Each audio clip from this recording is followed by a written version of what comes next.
Hello, everybody, and welcome to the latest episode of the Viking Chats podcast. And I'm delighted to be joined today by Anna and Paul Moynihan of TaskHer. Hello. Guys, Hi. thank you for joining me today. Hi. So, for a little bit of context, and before today, we've never met in person. No. Paul, we met very, very briefly. We did. At the Reach UK cohort announcement. Yes, we've just joined. Fantastic. So, for those listening who might not know what those last few words meant, so Reach UK is a PropTech accelerator out of America, I think, originally, but they've got their UK branch. They're backed by, I think it's Second Century Ventures. Yeah. And they operate in partnership with the likes of Property Mark and RICS and other organisations to identify exciting PropTechs, but service delivery within the property sector. And your company TaskHer got picked as one of the ones for them to kind of back over the next year and hopefully create some exciting growth. That's the plan. Yes, absolutely. So, look, obviously, like I said, we've never met before, and I think our conversation was literally me going, I love what TaskHer stands for. I really want to get you guys on the podcast. I think that was pretty much the entirety of our conversation. So, do you mind just sharing with the audience a little bit about you guys and a little bit of kind of your story before TaskHer came about, and then we'll go on to kind of what triggered the idea for TaskHer and what is it? Okay, shall I Absolutely. start? So we both worked in events prior to TaskHer. We met at an events agency in London. I was head of marketing. Paul's company that he'd started, it was a startup called We Find Venues, had been acquired by this events company as well. And we were both working there for a number of years and living a very different life to the one we live now in running a startup with a lot more champagne and free trips. And some, I mean, I know that space, those events, there's a lot of money thrown at those yes, events as well. Certainly when you're venue finding, which is what Paul did predominantly. So like they just get taken to the nicest hotel. In marketing, less so. But so yeah, that was kind of the background that we immediately came from. We both, we were also married. With two children. We weren't at the time, that's where we met. And we were working there. How old are the kids? Have interest? We've got a daughter who's 6 and a son who's 4. Oh, so it's similar to me. I've got a boy who's 4 and a girl who's 8. Oh, have you? So yeah, similar journey. And I met my wife at drama college, where we both originally started our career paths. Oh yeah. Not where we are now. Quite the detour, I'd say, for us, to be fair. Yeah, no, so that sort of adds an extra bit of enjoyment into the mix. But we were working there, and I was on maternity leave with our daughter, so it was in 2020, and we both... And nothing much happened. Nothing much happened. Knocking around, really. That impacted events at all. No, it didn't wipe out the entire agency. Overnight. We were like the agency, one of our bigger contracts was Wimbledon. We did a lot of corporate hospitality there. Wimbledon has like an insurance that if the Queen dies, you can buy an insurance if the Queen, well, at the time the Queen, now the King, basically if the monarch dies, Wimbledon is cancelled, you can get an insurance to cover yourself there. So all your bookings that you've sold for all your corporate hospitality are covered. Whereas for a pandemic, not the case. Not so much though. So it was a massive knock to the company, and there was a lot of redundancies. And we kind of took we took redundancy, and we actually had quite a nice time. I was on mat leave, we had a little baby. Some people have some great stories around Yeah. I mean, we, as an industry, we were very lucky in that we got to kind of keep operating under guidelines, and we were kind of let out of the restrictions much earlier than most other sectors. Yeah. Which had its pluses and minuses. It was less scary financially. Yeah. But I do have some friends with some amazing stories. I think, we got to stop. And like our staff, we furloughed our staff, but we paid the top up. So most of our staff stayed at home. And we set a criteria that the top up, the only condition of the top up was they had to do a course. Okay. But That makes it sense. couldn't be property related. Okay. Because we were adamant they needed something, like, oh, it must be property, go certificates of things. It's like, no, we're not going to do that. Right? So, but no, I think, as terrifying as it was back then, there's some really interesting stories and businesses that came out of that. I don't think we would have Opportunity even to come up stop. with the concept or even had a moment to think about what we were doing if we'd not been both at home. And also, I thank my lucky stars every day that Cleo was 0 months old and not the same age they are now. Can you imagine having 2 kids at that, like Much stuck in a more, house? yeah. She was a small, tiny baby who just slept a lot. So we were very lucky. And we were very lucky because we had, redundancy payouts and furlough payouts and maternity pay. And we were actually, we actually had a bit of thinking space. And that's the kind of time that you just don't really have that opportunity to stop. So yeah, that was one, good thing that I suppose came out of a worldwide pandemic that killed those So people. before we talk too much more, I'm aware that for the audience, we haven't really talked about the business No. of what it is yet. You're So in the waffle vortex. Yeah. I talk about it. a bit of context there. And I think it's always nice for people to have a bit of a journey before they get the taste of where we're going with it. So business, what is it called? And what is, what's the kind of elevator pitch, for want of a better phrase? What is the business in a nutshell? You can speak. Thank you. It is your turn now. Well, the business came out of COVID. So we were renovating a house. We just moved. Didn't know any contractors in the local area. Anna was up in Tottenham. I was out in Reading. We merged in Tooting. And it was born, it was your idea. It was a frustration at the difficulty in finding tradespeople. You can Which go was on- very challenging around then. very challenging, but also just the tech platforms that existed to help you kind of didn't do much. All you had was kind of the trusted trader stuff, right? Yeah, Which didn't direct really trades, help. It was basically. just another kind of messy marketplace, right? Very messy, and it's sort of the onus is on the customer, and And a risk lot is of on the customer. gamification of how they provided legitimate contractors as well. Precisely.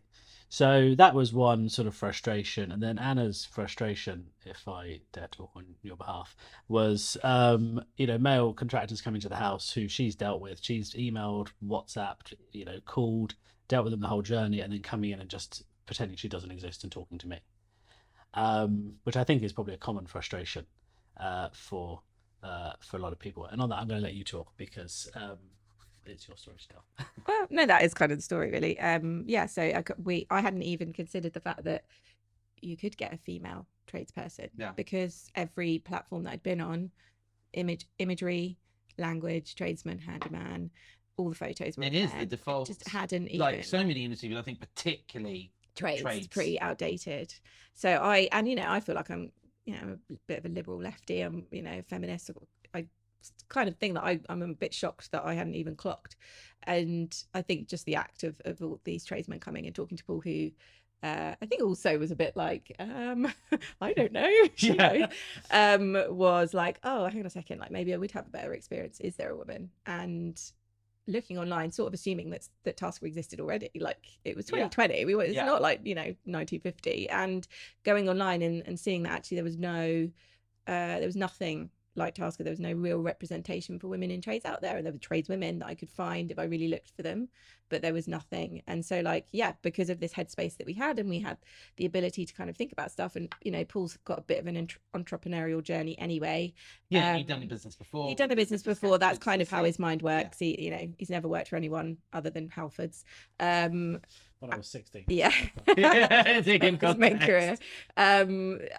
We were like, oh, let's have a look and see if we can flesh this out. And it's totally new, vertical for us. We had no idea what we were doing when we first started, but we knew. But I think there's something really exciting about that kind of consumer journey. I mean, our industry is kind of rife with poor solutions to issues from the consumer, because I think particularly, lettings and sales, there's lots of consumers, buyers and tenants who have a bad, they have a frustrating experience, and they think that is the fault of the agent or solicitor or whatever, but sometimes it's just the mechanics of the process. But I think within a professional setting, I think you have that added context. But I think when you're dealing with consumer products and services, if you feel or think a certain way, you can almost certainly guarantee that there is a bunch of people who are of a similar mindset. And it's actually really interesting. How do I say? It's really interesting that it was kind of that default societal challenge that we have about how people interact with women at home and in the workplace, rather than I had suspected that there was maybe a bigger event that had driven it, because I know about the work you guys do with Refuge, which to me that was the thing in the little talk you talked about it, and we'll give more context to that later. But when you said that, like that for me was like a fuck yeah, my God, that makes so much sense. Yeah. You know, and in the context of having men come into. Yeah. There was a study done by the Federation of Master Builders 5 or 6 years ago, where they asked they went out to I think 2,000 homeowners and gave them the option. Said, would you rather have tradesmen, tradeswomen, don't care? And 33%, so 1 in 3 homeowners said, I actively prefer to have tradeswomen in my home. And there was a whole list of reasons, from sort of safety and security, perception of the quality of work, things like that. But ultimately, which actually 33% is more like kind of 66, 2/3 of women. If we're working on 51, but if it was an equal balanced review, and we're working on the basis that 51% of the population is women, that you're close to kind of 2/3 of women would rather have a female contractor actively prefer. Yeah. And that is just latent demand. There's no one that's meeting that. It's on a commercial side, it's a huge commercial proposition, because there is this demand that is just not being met at the moment. So it's a really exciting. I think that's what tipped us over to go, actually this is something that we want to explore, that and the kind of the social purpose of TaskHer, which is supporting women in skilled trades. And then obviously that has led to work with organizations like Refuge. So how did you come up, because I do love the name TaskHer. It's brilliant, catchy, you kind of pretty much instantly get, it was it's a Ron Seal, kind of does what it says on the tin. Like it's snappy enough, but at the same time, I don't think anyone going to the website is going to be particularly surprised about what that delivers, which I think is always great in a brand name. It was only ever a working name. Yeah, it's another disappointing story, really. Yeah, we didn't like it initially. Well, no, we did a lot of work to try and work out what we wanted to be called, because like my background's marketing, so like it was really important. Like the first sort of pre-seed investment we got when we joined an accelerator called with Bethnal Green Ventures, who are an impact. VC. I live in Bethnal Green, so I you will know they do a lot of work around there. Yeah, and we had a little bit of money from them the first time they invested in us, and half of that went on the brand and what we how we spoke, what we looked like. Encompassing everything, and obviously the name is a big part of that too. And we did sort of go through a lot of different things. I remember WOM was one of them. Do you remember that? Was it? What was it? WOM. WOM. Yeah, I don't know, because it sounds a bit like women. I don't. Nope. No. I mean that's where we were initially. Worryingly close to womb. Which I don't. Yeah, it's a really rubbish name. Yeah. I think the people visiting that website would be surprised. Absolutely. Well, so like we just didn't want to get caught. Actually, I'm going to offend someone if I say that, but like that basically, like there was a big trend, and there still is, of just removing vowels from names. So obviously, I kind of wanted to sidestep that, but like I think ultimately also the word task, because we knew we were, I think, at that time, we hadn't actually built the platform, because the money that we got from Bethnal Green Ventures was helping us build that kind of MVP. Yeah. We were so early stage that like, we didn't even know what trades we would be offering. We didn't know, we wanted it to kind of like stand the test of time. And I suppose that actually it was another dining table kind of, let's go with that. And it has, it's kind of stuck, and now I really like it. And I think a brand identity can evolve, but it's very difficult to change a company's name. Yeah, absolutely. Right? The name you're kind of stuck with. And since you have a background in marketing, I grew up, my dad was an art director, like early doors at Saatchi & Saatchi, and worked on things like the Marlborough Man account and all this sort of stuff. So I grew up, and he would constantly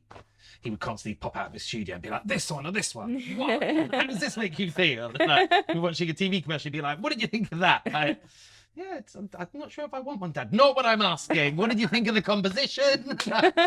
So I kind of grew up around that. And yeah, I think it's, but like you said, an identity, the actual branding of a business, you can always evolve that and kind of revisit that.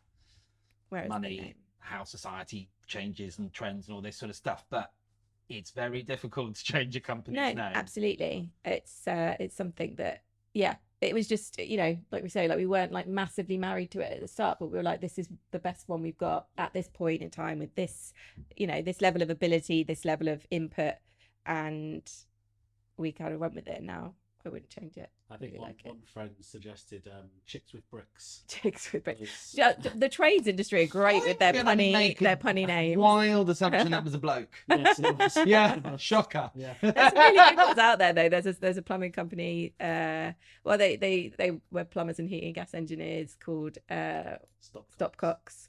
There's loads of good ones out there, but they're all like the individual tradeswomen or tradespeople, whereas obviously we needed to kind of, again, encompass that, but also like a punny name wasn't really going to work for the vibe that we were going for, or I was going for anyway. You probably would have loved a punny name. It kind of hopefully will grow with us. So how long ago you went through that early phase of kind of figuring out the brand and an MVP? And so when would you get your kind of initial offering out there? When was that? Well, 2021, you were contracting and I was childcaring for a lot of it. But in the background, we were sort of building the platform. We got this early stage investment from Bethnal Green Ventures. And so I think it was 2022, middle of 2022. The big fire year. There was absolute bin fire of a year. Our daughter ended up in hospital. Then you ended up in hospital. Then our son was born. He ended up in hospital. It was about a 3-month period where we were going to launch. And I think something like 9 out of 12 weeks we were in St George's Hospital. Yeah, reception didn't even need to ask who you were. Literally. Go on through. So we kind of did a soft launch mid 2022 as we were raising a pre-seed round during the bin fire pre-seed round, which we finally closed at the end of that year. So sort of 2023 we kind of was the proper launch with some funding behind it. And so what was that first kind of 12 months like? Interesting. Very interesting. We'd come from a background of B2B sales, working, with 5-star hotels, luxury hospitality venues, very different from skilled man. Very different background. Yeah, and some are awful. Most are lovely, but just learning the world of skilled trades. Yeah, that was big. Tradespeople are really naturally suspicious. They always think they're going to be screwed over. Yeah. So you've got to go into a world where platforms are almost universally derided and distrusted by both consumer side and trade side. Because either they're trying to rip them off or they build themselves to a position of influence and then go, by the way, we're going to take like 20% of your booking fee. Yeah. It's understandable why they're So suspicious. They're very suspicious. So we had to do a real exercise in building trust with the community of tradeswomen. Because we're coming and going, we're not tradespeople. Like, we have no trades background. Like, there's no reason for you to trust us. So we had to build that trust. So it was a really interesting 12 months, and just kind of, going into it with the mindset of it's simple. You need a plumber comes and fixes your tap. What happens if they can't fix a tap because there's some significant problem with the plumbing system and actually it's not a 40-minute job, it's a 5-hour job, and learning all these, things along the way. So it was... What happens if they turn up and literally just turn a tap? Yeah, exactly. Goes, I'm not paying you for that. Yes, yeah, completely. What happens if they don't turn up? Dealing with things like that. So it was a very interesting 12-month learning curve. I feel like interesting is a euphemism for a multitude of it was an absolute fucking roller coaster. Yeah, there we go. Well, like, yeah. So just kind of focusing on the business journey, was that so? Because you were talking about an MVP and kind of like, was that very much operating on that kind of structure of the business, and then you have kind of doubled down and kind of then expanded your technical offering and the building out of the platform, or has that just happened organically as part of the kind of journey? I mean, it has happened organically because a lot of it's happened organically in that, like, we still are learning as we go, right? Like, we started with, we wanted a booking platform, which, at the time there was nothing like that. Now, obviously, like with AI and, there's more kind of bookable online trades platforms. But so we started with a booking platform where you could book a tradeswoman who was in your local area, and you could book 3 trades. You could book electrical, plumbing, or heating and gas. That's what we offered. And as the sort of year went on, we it basically like grew our community of tradeswomen, because we started off with 3 tradeswomen when we first launched, with 3 tradeswomen. Wow. So and they all covered all of London. But Wow. because like we were just like, what are you going to do? We've got to start small. I can't just board all these. It's a classic marketplace issue of, before you launch, you have 0 customers, so you don't want to have 50 tradeswomen. Yeah. And the first year was a lot about, in fact, we found the kind of marketing side of things fairly easy because of the USP and because people wanted it and customers wanted it. But matching capacity and demand. So then we focused on the trades, on the women, trying to get them onboarded and just trying to understand how they work with us and trying to understand how they work with the platform and doing feedback calls and, giving out Amazon vouchers left, right and centre for half an hour of people's time to go, like, can you just use the platform and just let us know what you're thinking? Give us your input, be brutal. Understanding that, even just simple things that we hadn't considered because we were so desk-based, always been so desk-based that, these women are on the tools all the time. They're in the vans. They're not sat at a laptop. So see an email no. So if we're creating a community of tradeswomen that we can then tap into, that maybe, I think we created it on Circle, which is a community platform.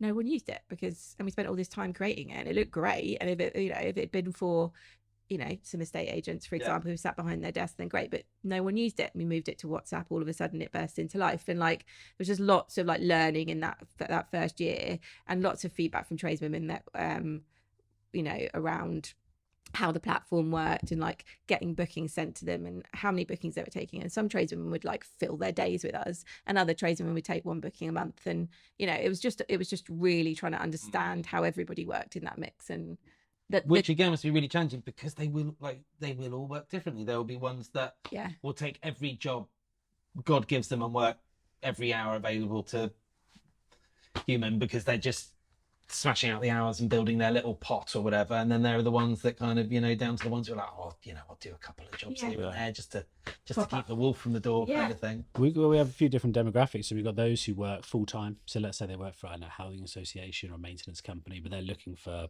top up income, holiday funds and savings. But then you have those who are full time, woman and van.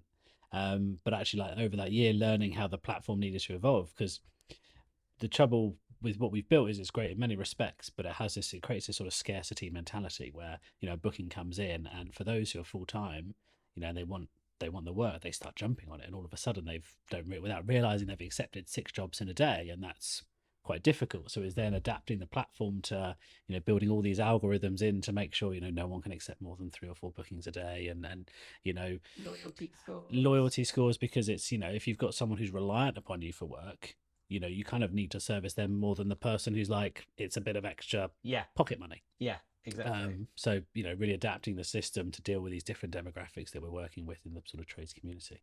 So how did the Refuge thing come around? So, I mean, that really piqued our interest. So we've been involved with an organisation within our industry called Women in Estate Agency. It's been going now, I think, started in the pandemic as a Facebook messenger group and WhatsApp group. Which still exists today. I think it's like 5,000 members, and that is exclusively women for obvious reasons. But out of that, it evolved into something further, and they've done, this year was their 4th kind of major annual event that they put on, and men are welcome to attend because it is all part about going on that journey. But yeah, it's really interesting. We've sponsored that for the last 3. We've been a sponsor. Well, single-handedly sponsor. We've been a sponsor for the last 3 years.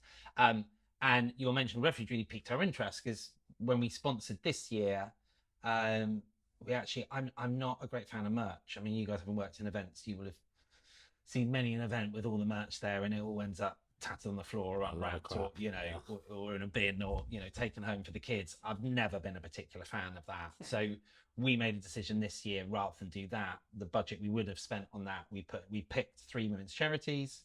God, I've now put myself on the spot. Rosa, Refuge, and SmartWorks. Okay.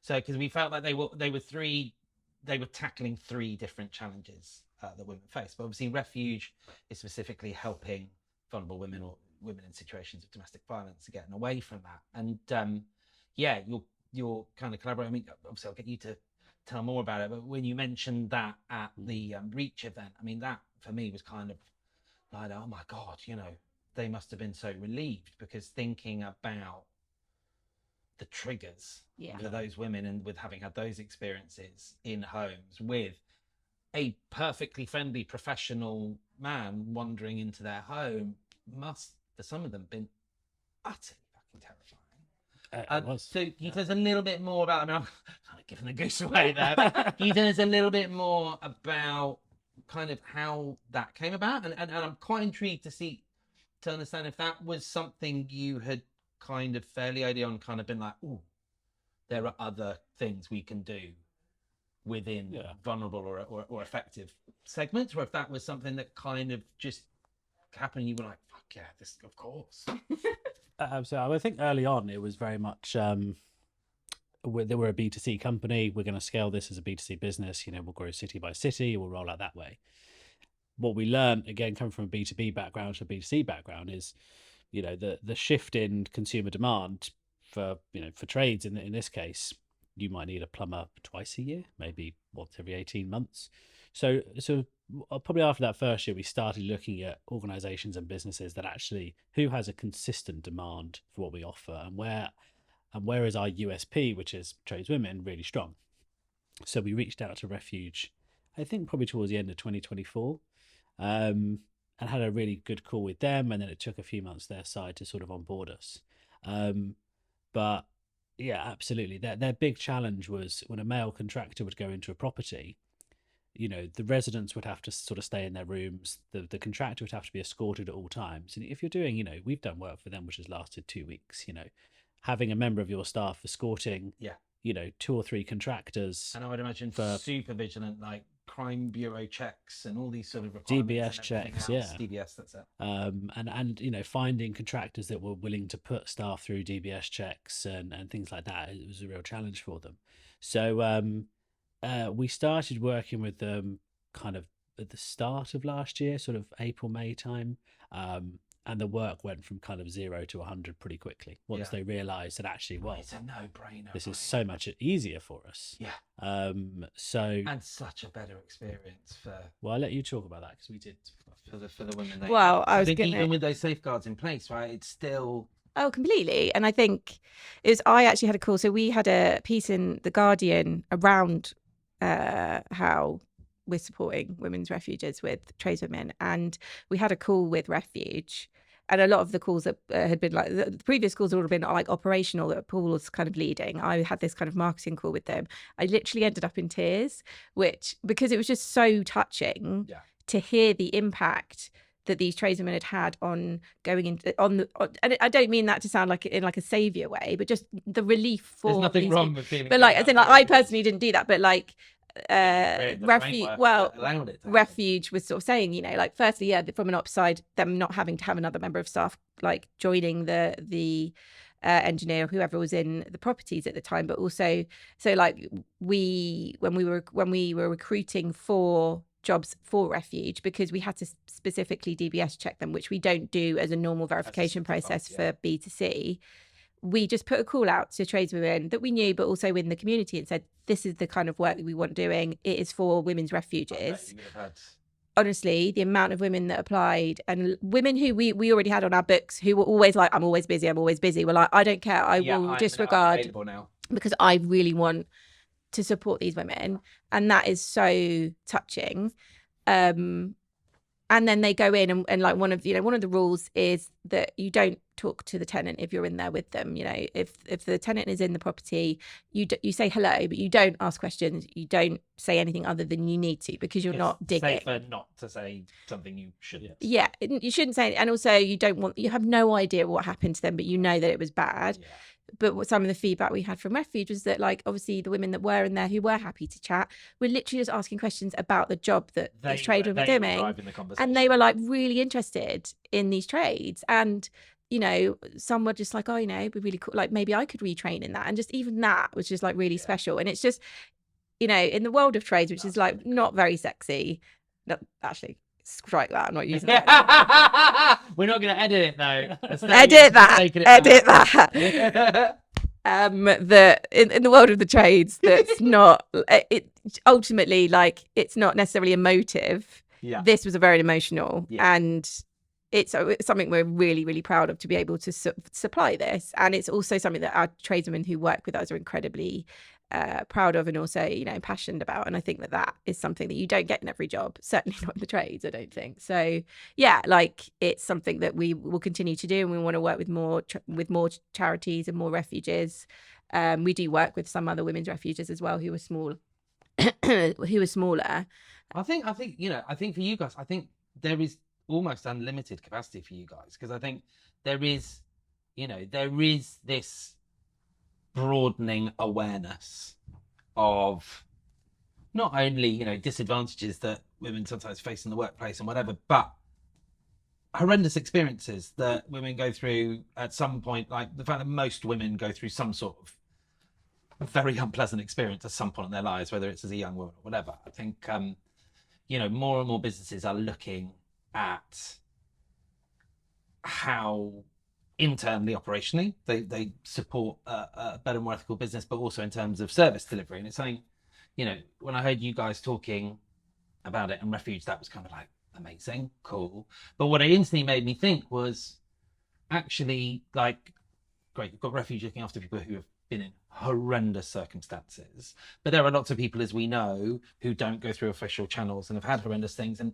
never mention it. Even their partners and family have no idea, but you've got these people carrying these traumas. And I think the fascinating thing is, we're not talking about someone coming into a workplace. We're not talking about a mechanic fixing your car. You're talking about someone coming into your home, supposedly your safest, most sacrosanct space. And like you said, the default is that trades are perceived to be men. They're, wrongly, as we've established, but, commonly that is kind of the default mentality and people kind of go along with it. And I think, as a letting agent with Base, like we've always, our whole journey since we started in 2004 has kind of been asking why things are done the way they are. And, I was explaining to you guys before, we don't set our team financial targets or pay commission. It's not about that. It's about service and innovation. The experience we like to call them residents and owners rather than tenants and landlords, have with us. And so we're always looking at different ways to do that. And over the years, we've done things like, so we have a couple of services we do. One we call basic appliances. So we keep a stock of like hot plates, microwave ovens, plug-in rads, fridge freezers. So if a tenant calls us and goes, my fridge is broken, the first thing we do is deliver a fridge freezer to their property instantly. There you go, plug it in, put all your food in the fridge, sorted. Then we sort out the issue and then we collect the appliance. Don't charge anyone for it. Like, those appliances cost us peanuts because they last years. Really easy for us to do. And another thing we do, we call it maintenance. And like for all of our tenants that move in, we give them a basic property life skills tutorial when they move in a property. So how to bleed a radiator, how to balance a boiler, Such a good idea. where your consumer unit is, where your stopcock valves are, where your meters are located, like how to identify condensation and mold, like how to maintain your drains. Just basic stuff. Because what we learn in the early days of the business is there is no benchmark for knowledge. We've had students call up saying, my light bulb's blown, can you come and replace it? But I've also equally had a 62-year-old CEO on 250 grand call up and be like, the lights aren't working. Someone sends someone, it's like, have you checked the fuse box? What's a fuse box? So what we quickly learn is this, there is no benchmark for property knowledge. And so we've addressed that. And this felt like another bit of a moment for me, because when you were talking about that, and I was like, great that you're addressing the most in need. But I was like, I wonder how many women-only occupied properties we've got who never say anything, but when we say there's a contractor coming round, they're like, they won't ever say anything because they need the leak fixed, they need the whatever, but we will have no awareness of the fact that could be making someone feel insanely uncomfortable. It's a really discombobulating experience to have someone in your house that you don't know, a stranger. And I think as property managers and as landlords, I think it's that thing of like, we're so busy trying to just get the job done and trying to look after tenants and residents and get stuff fixed, at least the good ones anyway, alongside meeting all the compliance, everything we have to do. Sometimes we lose sight of the softer side of things. And I think, like I said, we've always, we take the view, we work in London. It's a very competitive but very privileged market to work in. We work in good rents and good fees. So, I don't expect some agent who gets paid literally like a fifth of what we do to necessarily make these endeavors or try these things, because it's a lot more challenging for them. But we've always kind of felt a responsibility to be like, I wonder if. And so I'm really intrigued, and we'll, like I said, we're going to have a chat with Terence after this, and I want to start a bigger conversation about that. But I'm really intrigued to start potentially exploring giving like I said, our women-only residents a choice. You know, like as you said with your survey, do you care? Like when they report an issue, we might actually, I'm just already thinking now based on what you said, you know, if we do find a way to work together, we put something on our maintenance report forms because we can customize those to say man only, woman only, don't care. Yeah. And take the lead on that, because even if it's only 5-10% of the jobs that we do in a year, knowing that we've taken that, Giving someone the choice. that emotive reaction and giving someone the choice, which is really important anyway, I think, as a customer. That'd be really interesting for us just to, like, if you did do that, to see what people are ticking Really, off. really interesting. We also find, like, we've also, like, another thing that we learned, because obviously we went in just going women only, but also, I mean, the LGBTQ community use us a lot.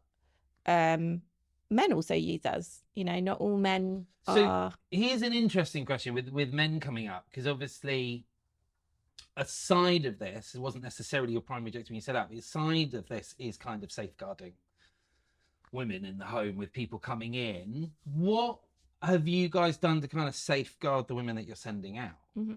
Because obviously I imagine that must have kind of been quite a natural, like, oh, hold on a minute, there are two sides to this equation. Yeah, absolutely. And I think, you know, you speak to a lot of tradeswomen, and outside of the commercial jobs that they do, which I think every single tradeswoman that's worked on a commercial site had some sort of rubbish experience. You know, a lot of them have had, you know, strange experiences where they've maybe felt uncomfortable in a customer's home. Not with us yet, thankfully, but I mean, again, you know, as agents, is something we talk about a lot, right? Because we will take often most agents will take someone's name, number and email at face value. Yeah. And they will often send a female member of staff go and show out them to the go and meet property. a client for evaluation.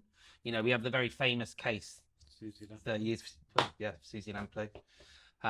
you know, which has kind of been thankfully it is kind of a one-off thing, but you do hear, you know, we all have kind of safeguarding things, a message, like in our company we have safeguarding messages, like, you know, everyone has to message when they're leaving a property, and we have a safe word. You know, can you bring me the keys or something like that, you know, that someone sends if they feel remotely uncomfortable. But it's a really interesting, it's something that we, similar to you, I suppose, like we've done everything practically we can do when we onboard tradeswomen. We tell them, literally, if you feel remotely uncomfortable, you leave. You just leave. There's no questions. Don't you worry about being paid. we'll give them a full refund. Absolutely. You know, when a customer books with us, we have their, you know, I suppose there's a way of slightly semi-filtering people out. If you look back at the days of Gumtree, where you could literally just book someone on Gumtree, like, you know, we're taking people's credit card details through Stripe. We have their address, we have their name, we know exactly where the tradeswomen are and what jobs they're on. And if you're using like single sign-ons through like google.com or the social media profiles, you've also got links to kind of other elements of who they are. We have like a full safeguarding policy for both tradeswomen and for customers as well. And we have, you know, the ability to flag customers on our platform so that they can't book again if that's, you know, to that address and to that, under that name to that address, because if we had an issue, we haven't yet had an issue, but that isn't, you know, we're not completely naive to that. So their safety, obviously they carry like power tools as well, which is super helpful. Not that we condone anyone attacking anyone, but, you know, needs must. I think that there is, you know, we are there and we offer that to the tradeswomen as well. There's that sort of element of like our customer service, our operations manager, Claire, speaks to both customers and tradeswomen every single day. She has like great relationships with them, and we're always on WhatsApp. And so there is that kind of extra layer of dialogue where if you're just an independent sole trader going out there, that, you know, maybe no one knows where you are because you've got a paper diary. For some of the women you work with, that must be quite nice, because now they get to work, you know, they get to work and know you guys, and once they're kind of in, it must be quite nice to have that support network, because again, it's like just a woman in a van working basically, you know, out of your home. I think just to further Swander's point, you know, I think having that third party that knows where you are at all times. The closest we've come to having an incident was one of our electricians was basically out of contact, and her partner, her mobile signal. it turned out to be a mobile signal, but her partner was unable to get hold of her, so she could call us and say, I'm really worried, do you have any idea where she is? So we could go in, we could call the customer and say, just want to check, is she still there? She was like, yeah, she's come down in the basement fixing the fuse board. I was like, okay, could you ask her to give her partner a call, because I think she's a bit worried? And she was able to do that. But if we're not involved in that transaction, then her girlfriend has no idea where she is. She's gone to a random address. Just done it, and she can be in that basement for hours, right? Well, That's a big job. Like exactly. And that's really so many of them work thinking about one step out of it as well. It's not just the people in the room, right? Yeah, exactly. So many of them just get jobs through WhatsApp. I got your number from so and so. Can you come and do this? That that's kind of what we were saying earlier. They have no idea who this customer is. Their partners, their family have no idea where they're going. Yeah. So yeah, we do offer that, but as you say, it's kind of that community element. They're getting so much more than just working for themselves. We don't charge them anything. We would never charge tradesmen for anything. That's kind of a big policy of ours. But they get all of their marketing done, all of their invoicing done, all their admin done. So they get that support from us, which means they just get to do the part of the job they like. That's what they want to do, right? Just turn up and do the job. They want to be on the tools. And hate the admin and, like you said, the admin, marketing, all that kind of stuff. Yeah. It's not fundamentally why they became No, I think tradesperson. if your skill is with your hands, the majority of people are, and that's across the board in trades. That's not a gender thing. So like we take that off their hands, and it's something that we know our system can do. So look, let's talk a little bit more about the business now. So like you said, you kind of the MVP we said, what was that, 2021 ish, and it feels like 2024 is kind of when you started to kind of where are we at now? Because you were talking about rolling out in different cities. Is it just London, or are you further afield at the moment? Or we're still London. So we've just raised a seed round, which included participation from REITs, some of our existing investors, some new investors, some angel investors.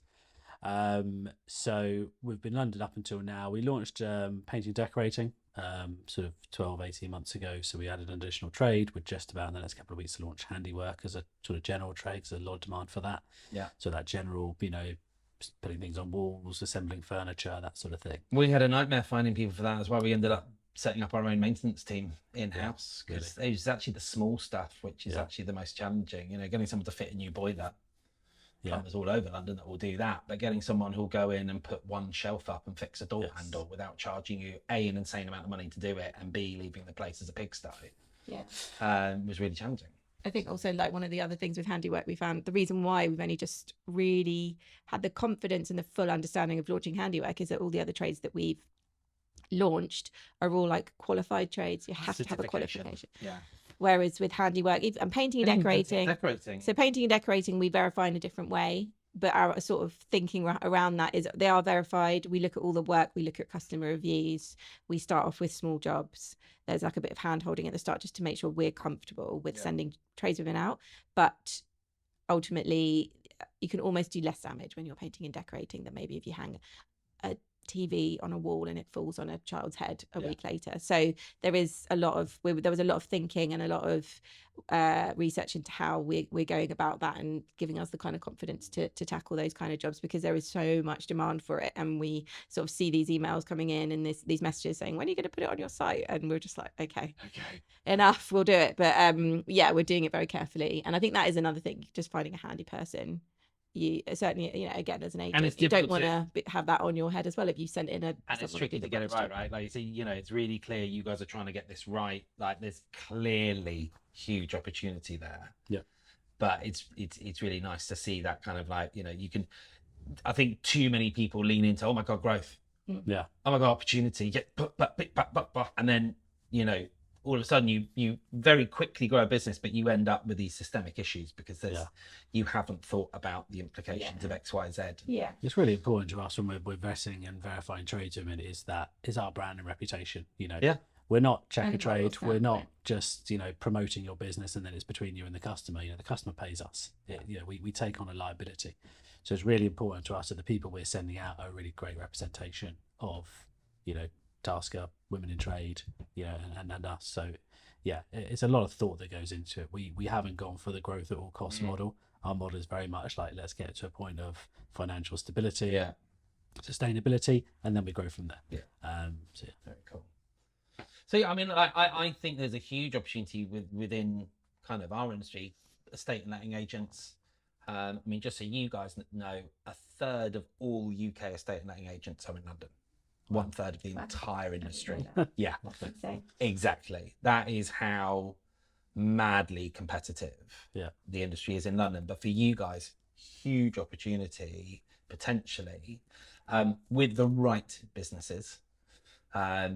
Agents are not always great at the terms with their contractors, so it'd be interesting to see. But I think there's some really interesting crossovers. Interesting also kind of on the commercial side with building management. And also commercial real estate. Actually, I think you'll probably find more instant opportunities because assets are managed. But the sector's different. You've got a lot of big commercial corporate entities that dominate the market, and then equally they have clients who own a building or buildings, like million square foot. Like, here we go, look after this for me, please. And so I think actually potentially the kind of that side of things is a very interesting opportunity for you guys. But I can't really see a reason why this business won't just keep growing. Hope so. Hopefully, which obviously is important that we continue to grow the supply side and encouraging women into skilled trades. That's obviously a big part of what we want to do. We started off 4 or 5 years ago, I think it was 2%. Today I think it's around 4%. So the numbers are growing, and if you take the legal industry back in the 60s, I think 3% of solicitors were women, and today it's about 53%. So there's a benchmark industry that the trades can look at and go, actually it is possible. For equality in an industry that's a really interesting stat. It's crazy, isn't it? Hasn't always been equal. And actually, just anecdotally, we're seeing like a really interesting demographic of women coming into trades now. A lot of women who've got degrees. They've been in perhaps what you might call like white collar jobs, and they've got to a point where they've sort of hit a glass ceiling, and they're going, "Why am I doing that? I was sold this dream of university, big career. I'm at 40k a year. I'm not loving the work. I'm not seeing a great future. I'm looking at AI and going, what's going to happen with that?" And they're retraining. Last month there's a huge growth in trades, isn't there? I think in America, the fastest growing jobs is number 1 electrician and number 2 plumber. Yeah. And I expect we'll see similar here if it's not already happening. We onboarded 2 tradeswomen last month who've got degrees from Oxford.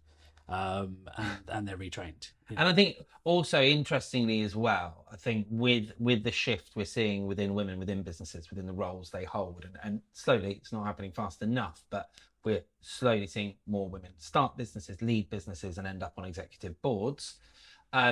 It brings a different mindset and a different approach to these things, right? And I think, that in itself as well, that shift will also kind of drive, again, some companies' attitudes and shift towards things. Like, I know, in our industry, agents will pick a contractor for a myriad of reasons. There are some who is going to pay us the most amount of commission or kickbacks, which I've never been a fan of, but it is a part of our industry. Whereas like for us, it was about value, reliability, professionalism, without trying to kick all the men that work in our industry and become even more popular than I sometimes am on this topic. I think with more and more women coming to leader roles, I think you will see potentially a slightly different perspective on what are the driving criteria for key partners that deliver this kind of stuff. And is the most important thing squeezing an extra wedge out of it, or actually do our lives become infinitely easier if we've got a contractor that we can trust, and our residents, be they office workers or tenants or whoever, feel more comfortable. It's fascinating. I'm really intrigued to see where it goes for you guys. Yeah, me too. So we. No, it's exciting. And I think what you were saying about the residents and what letting agents need from their contractors, I genuinely think, like, if you look at the customers that we have, at the B2C admittedly, but ultimately, if the person on the receiving end, the person who's literally getting that final, is going to be in the property when a job is being done, regardless of gender, regardless of what tradesperson is turning up, if they offer a good service and they're polite and they do the job and they turn up when they say they're going to do, and they communicate and they don't talk down to you, you're going to end up with a happier tenant regardless. And if your experience on the booking side is smoother, you're going to be happier. Surely that just does make everyone happier. Well, we've always kind of taken this perspective that a happy resident, a happy tenant, means everyone's happy. Yeah. A happy resident looks after their home, pays their rent on time, it's typically rather nicer to deal with. Yeah. And that trickles down, you know, not just in it's a nicer work environment for our team and everything else, but typically for landlords, they get better rent, lower voids. Yeah. You know, Longer term. less friction, less hassle. Yeah, no, I completely agree. And we do see that like just on a B2C level, that like that it's just such a simple thing of good service, but it does, you know, it makes such a massive difference. And again, like I'm always at pains to say that, you know, that's not necessarily because of the gender, that is also because of, you know, what we are passionate about. But ultimately we're offering that choice, and I think that is important to be able to offer people the choice to have a man or a woman in their home. So if people want to find out more about TaskHer, is it taskher.com? It's taskher.co.uk. .co.uk. So TaskHer.co.uk. Yep. Go on there, find out more. Guys, it's been a joy. Thank you so much for having us. I really Thank enjoyed you. it. Thank you for trusting the random invitation of somebody who's not all of about 90 seconds. It's like, hey, kind of short it. Still got a podcast. But it's been an absolute joy. And yeah, off camera, I think definitely some people I'd like to put you in contact That'd be great. with. Thank you. And yeah, we'll get you upstairs and have a chat with Terence and see if we can do something at base. Thank But you. It's been an absolute pleasure. Thanks for Thank you. coming down. Hope we're okay. Guys, thanks for joining us. Yeah, go on, check out, find out more, and reach out to these guys if you want to find more about the business as well. And yeah, see you next time. Bye.